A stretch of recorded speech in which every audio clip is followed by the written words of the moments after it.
So today we're going to be talking about real vision and who you really are. Because you're not that little body that you're hanging out in. But we're going to share how vibrant and dynamic you really are. So in the field of the science of quantum physics, it states that we live in a vast universe and we are vast beings. And that's what we're wanting to understand fully, that we are vast beings. We are unlimited. And I don't know how many of you really understand that, or, I think it's something that we came in to learn, to understand, to experience, and to express in this lifetime. So this vast field of energy that is referred to in quantum physics as the energy in which we all live, breathe, and have our being, is God. It's spirit, and it's a universe. And some people don't like that we relate science to metaphysics or spirituality, but the truth is it's only one thing. There's only one thing, and that's the energy that we're talking about here. So don't be fooled in thinking that your little body is the fullness of who you are, because it is not. And when we have a challenge, a body challenge, or when we are recognizing something going on in the body, that smallness does not limit who we are. We have the ability to change all of that. So it's confusing. Sometimes it's like looking at your car and saying, I get in and out of my car and it takes me from point A to point B, but we don't identify with our car. We just know it's a vehicle. So the same thing is true with the body. We get in and out of it. Sometimes we go to sleep at night and we just take a little trip, and then we get back in the morning, and then we use our body the rest of the day to express who we are. So it can be a lot of fun, but it's really only a temporary vehicle. And who we are, as I want you to realize, is so much greater than this. Not to put down the body at all, it's a magnificent vehicle. So today we're going to be talking about acting, thinking, and expressing as who you really are as this vast field of energy. An example of societal thinking is a story someone told me, that she said that she was very worried about whatever disease she was going to die from. And I thought, why do you need to die from a disease?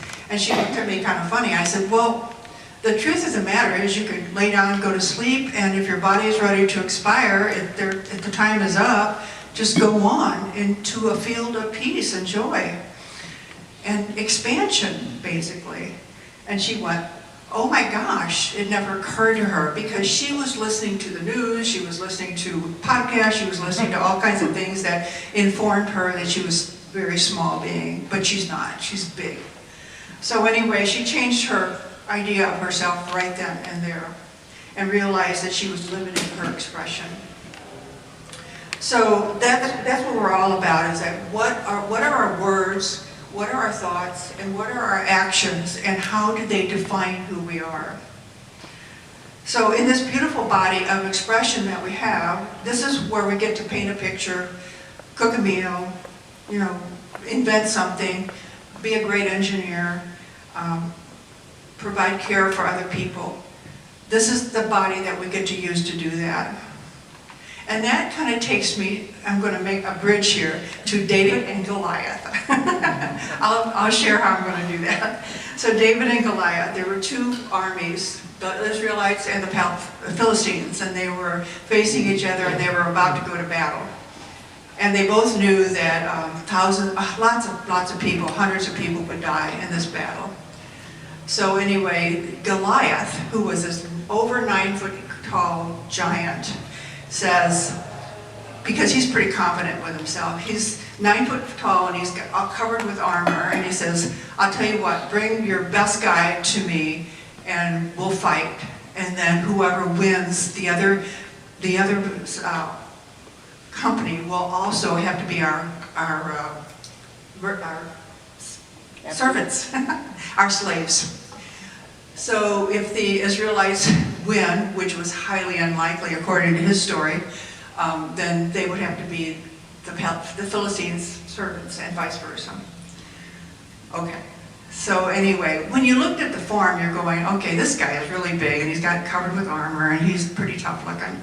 But here's David. David is this little shepherd boy. He probably was a teenager, I'm guessing. And he was used to taking care of flocks of sheep. And what he did was he used a slingshot. If somebody, if a coyote or a fox came near his sheep, he would get out his little slingshot and shoot him, and gone. The threat is gone. So what he had was knowing.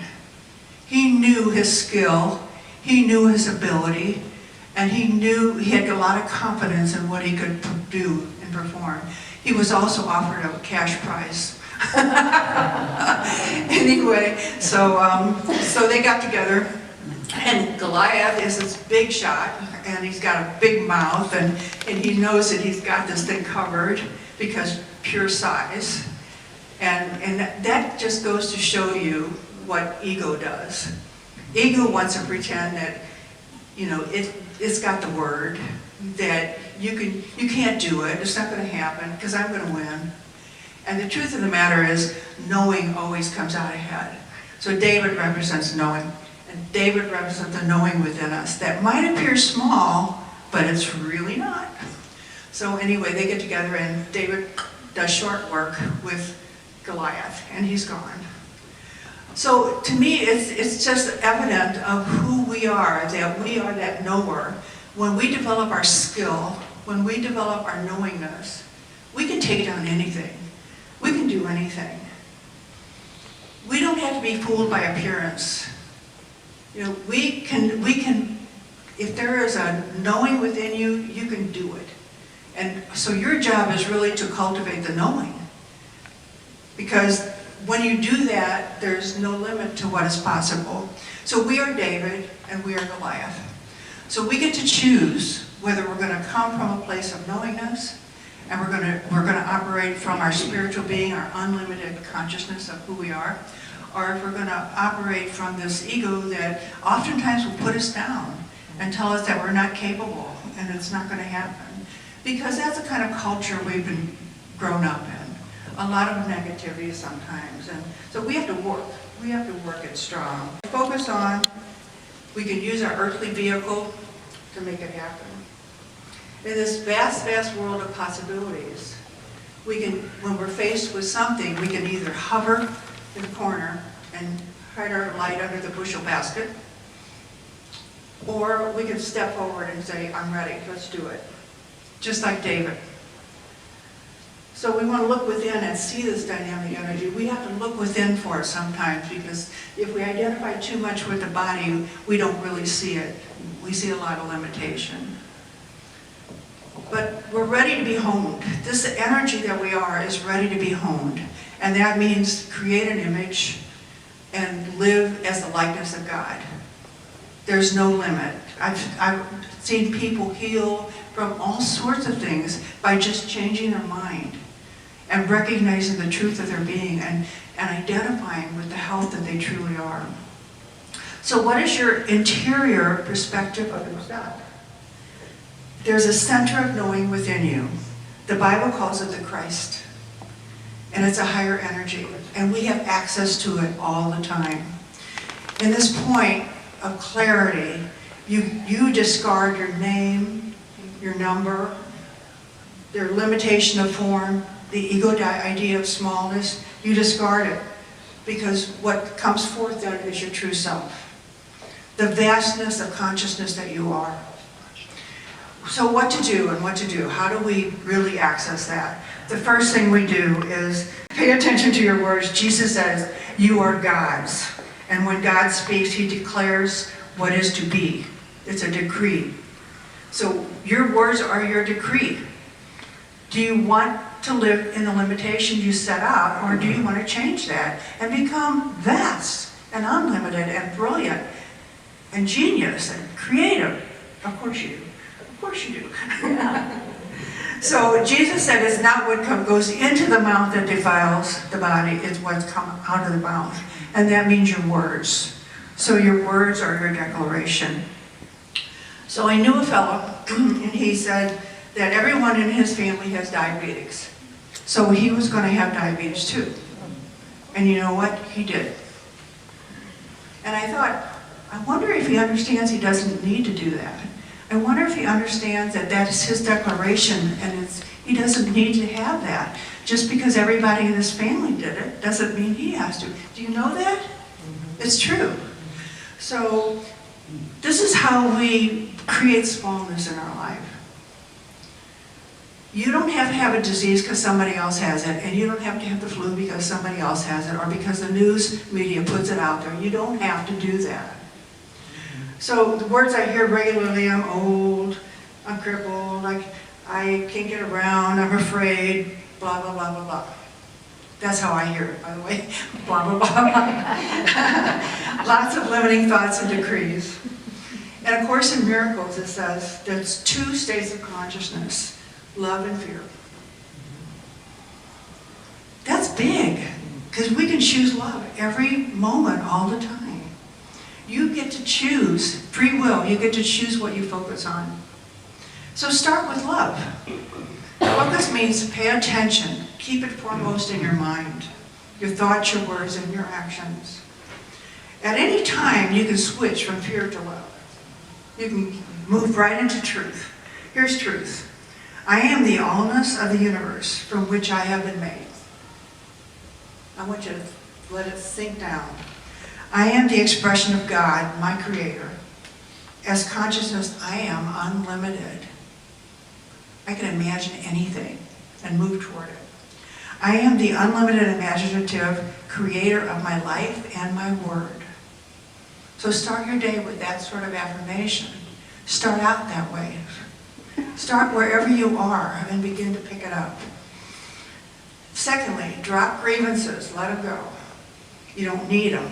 You don't need anger, blaming, self-doubt. Say no. When it comes into your mind, say, no, I'm not having it. Okay? And then lift yourself. That means there's an answer to every situation, there's a solution for every problem, and a new way to experience life, a higher version of who you are. So, David and Goliath. If David, the shepherd boy, could kill a giant with a slingshot, so can you. What's the giant? The giant is that you're going to shoot down, you're going to disavow, is self-doubt and fear.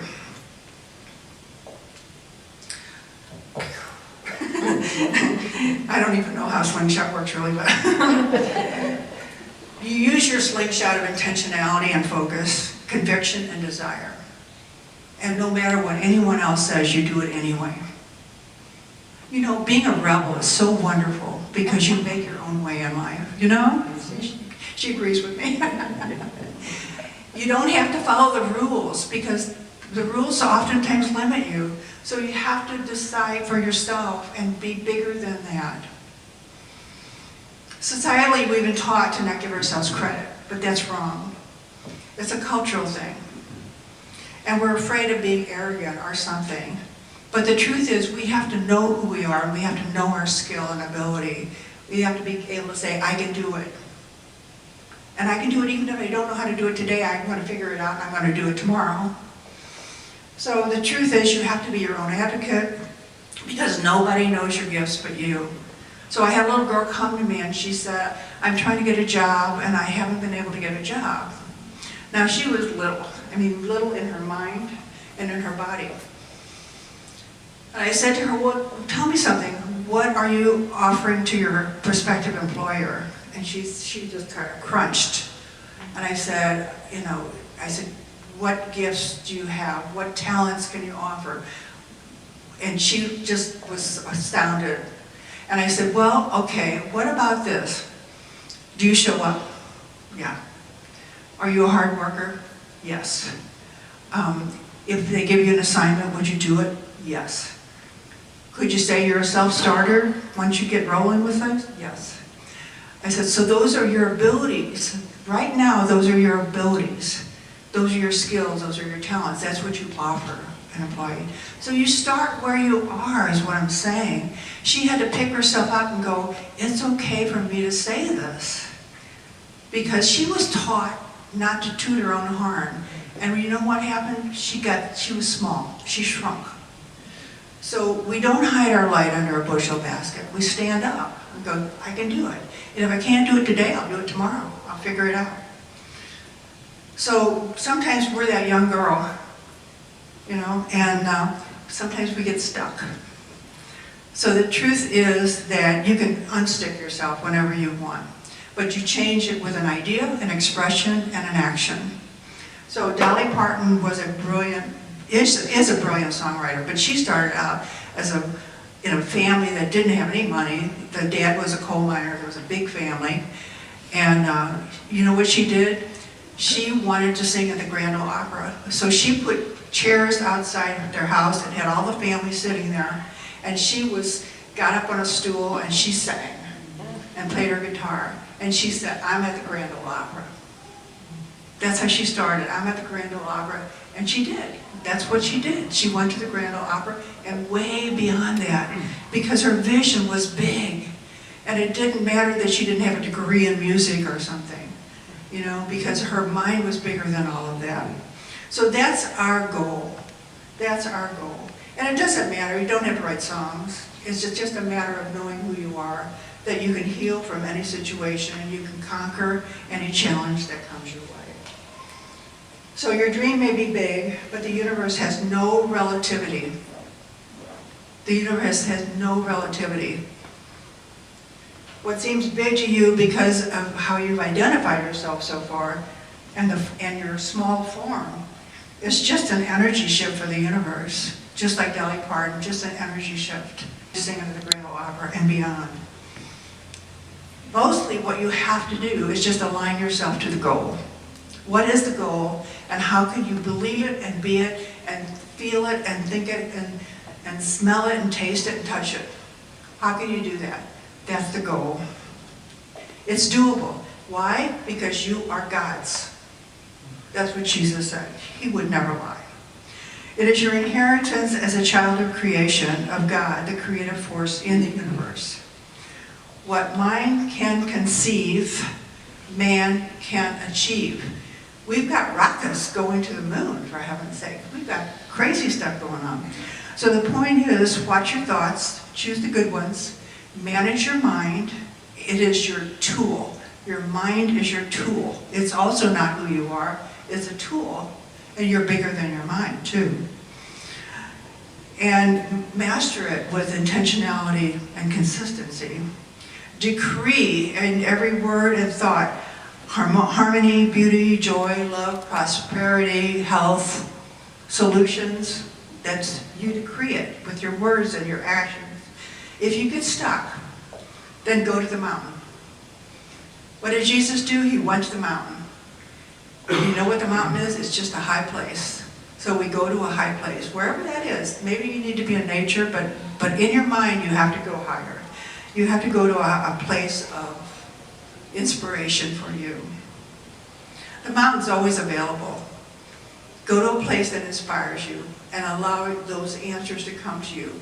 What is the solution to this problem? What do I do next? And that's how we move ourselves from our smallness into our largeness. Because who we are all the time is our largeness. And so it is. And so it is. So I'm going to ask Michael to come up and get his guitar. And let's put this into a concrete form for you. First of all, I want you to imagine that you are huge. If you want to bring your hand up, just know I am huge. I am this consciousness and energy of who I am. I am the consciousness of God.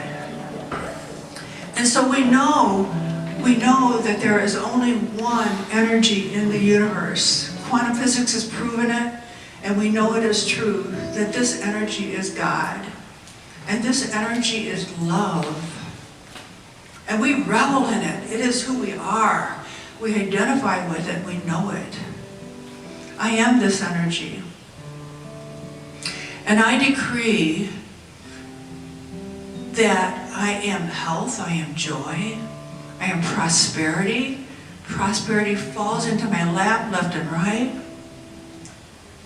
I am knowing the truth of my being, and I am knowing the truth of your being. That we are beautiful, expressive consciousnesses, ready to express our highest self. And so we know that this is true. We accept it and we are grateful. and we pass it down to the universe. And so it is. And thank you, thank you, thank you.